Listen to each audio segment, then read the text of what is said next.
নমস্কাৰ, মই প্ৰাঞ্জল ফুকনে প্ৰাঞ্জল মটিভেটৰ ইউটিউব চেনেললৈ পুনৰ এবাৰ সকলোকে স্বাগতম জনাইছোঁ। এই পৃথিৱীত তুমি দুটা ৰাস্তা পাবা, এটা পকা ৰাস্তা আৰু এটা কেঁচা ৰাস্তা। কোনটোৱেদি যোৱা সেইটো তোমাৰ ওপৰত নিৰ্ভৰ কৰে।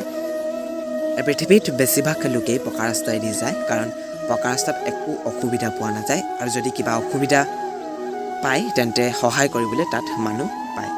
কিন্তু কেঁচা ৰাস্তাইদি গ'লে তুমি বহুতো অসুবিধা পাব পাৰা। ক'ৰবাত বোকা পানী জেং জাবৰ জোঁথৰ কাঁইতে তোমাক খুচিবও পাৰে, কিন্তু সেই কেঁচা ৰাস্তাত বহুত কম মানুহ যায়।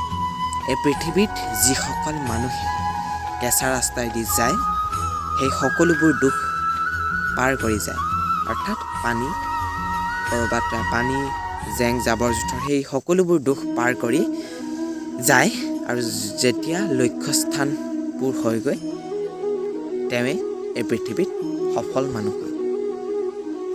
পকা ৰাস্তাই যোৱা নে কেঁচা ৰাস্তাই যোৱা সেইটো তোমাৰ ওপৰত নিৰ্ভৰ কৰে, আৰু যিসকল ব্যক্তিয়ে কেঁচা ৰাস্তাই দি যায় তেওঁ জীৱনত সফল ব্যক্তি হয়। কাৰণ কেঁচা ৰাস্তাত বহুতো দুখ প্ৰতিঘাত পায়, কিন্তু সেই পকা ৰাস্তাত সেই দুখ কষ্টখিনি পোৱা নাযায়। সেয়েহে আমি অলপ জীৱনত কষ্ট কৰিব লাগিব, দুখ কষ্টৰ সকলো সন্মুখীন হ'ব লাগিব, যুঁজি যাব লাগিব, যুঁজি যোৱা জীৱনত তুমি সফল হ'ব।